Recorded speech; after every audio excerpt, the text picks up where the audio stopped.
P T I والے شرطیں لگاتے تھے کہ ملک کب ڈیفالٹ کرے گا. اپوزیشن صرف تنقید برائے تنقید کرتی ہے. اپوزیشن عوام کو بیوقوف نہیں بنا سکتی.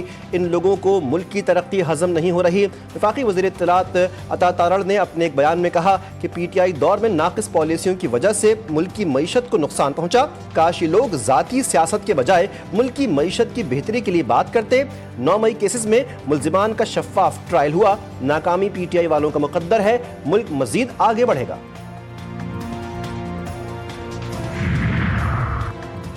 ٹروتھ اینڈ ریکنسیلیشن کمیشن کا قیام عمل میں لایا جائے. تحریک تحفظ آئین پاکستان آل پارٹیز کانفرنس کا مطالبہ. کانفرنس کے بعد اپوزیشن رہنما مصطفیٰ نواز کھوکر نے نیوز کانفرنس میں کہا کہ ملک کی تمام جماعتوں کے درمیان گرینڈ ڈائیلاگ کیا جائے. ٹروتھ اینڈ ریکنسیلیشن کمیشن کا قیام عمل میں لایا جائے. اپوزیشن کو دیوار سے لگانے کی کوشش ہو رہی ہے. تمام جماعتوں میں میثاق جمہوریت کی ضرورت ہے. انسانی حقوق اور پارلیمانی جمہوری نظام مکمل تباہ ہو چکا ہے.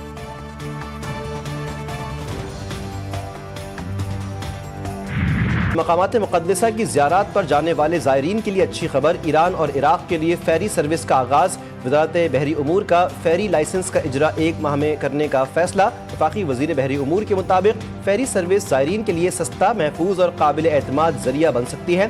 فیری سروس سے ایران اور عراق جانے والے زائرین کے لیے نیا سفری متبادل دستیاب ہوگا. فیری لائسنس کا اجرا 6 ماہ کے بجائے 1 ماہ میں کرنے کا فیصلہ کیا گیا ہے. وزارت چند ہفتوں میں فیری سروس کا روڈ میپ جاری کرے گی.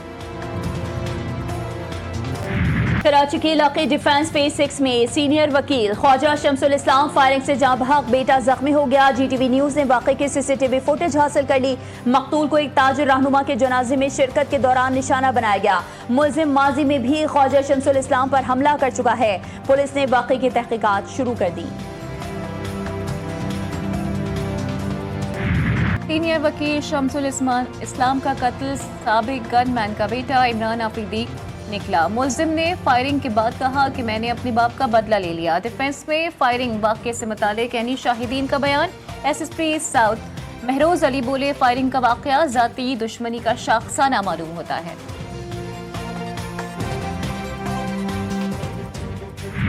پاک چین اسٹریٹجک تعلقات باہمی اعتماد کی مثال. پاکستان اور چین کی افواج برادر فوجیں ہیں. بدلتی ہوئی عالمی حکمت عملی کے باوجود دونوں ممالک کی دوستی ہر آزمائش پر پوری اتری ہے.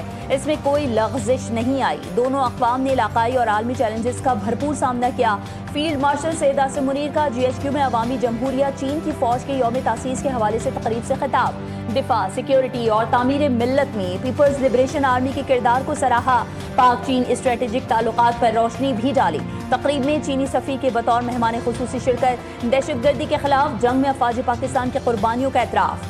PLA کے یوم تاسیس کی تقریب پر فیلڈ مارشل کا شکریہ ادا کیا. بھارت آپریشن مہادیو کے تحت جان بوجھ کر معصوم شہریوں کو نشانہ بنا رہا ہے. عالمی برادری نوٹس سے.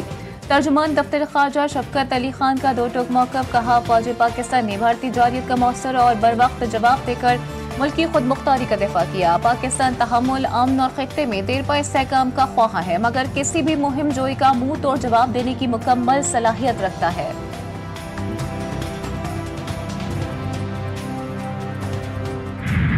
امریکی صدر ٹرمپ کی پاکستان کو چھوٹ. پاکستان پر 19% ٹیرف، بھارت پر 25% ٹیرف آئے. امریکی صدر نے مختلف ممالک پر ٹیرف سے متعلق ایگزیکٹو آرڈر پر دستخط کر دیے. کینیڈا پر ٹیرف 25% سے بڑھا کر 35% کر دیا گیا. بنگلہ دیش پر 20%، ترکی اور اسرائیل پر 15% ٹیرف لگایا گیا. وائٹ ہاؤس کے ترجمان کے مطابق ان اقدامات کا مقصد امریکی معیشت، مقامی صنعتوں اور روزگار کا تحفظ ہے. تجزیہ کاروں کا کہنا ہے کہ یہ پالیسیاں امریکہ فرسٹ نظریے کا مظہر ہیں، جو عالمی تجارتی نظام کے خلاف ایک جارحانہ قدم ہے. بھارت خود کو ایک ذمہ دار عالمی طاقت کے طور پر پیش کرنے میں ناکام رہا. روس سے تیل خریدنے کے معاملے پر ٹرمپ انتظامیہ مودی سرکار سے سخت مایوس. امریکی وزیر خزانہ اسکاٹ بینسٹ نے کہا ہے کہ بھارت روس سے خام تیل خرید کر اسے ریفائن کر کے فروخت کرتا ہے، جو عالمی برادری کی توقعات کے برعکس ہے. بھارت کے رویے نے امریکہ کے ساتھ اس کے تجارتی تعلقات کو غیر یقینی بنا دیا. مستقبل میں تجارتی معاہدے کا انحصار بھارت کے رویے پر ہوگا.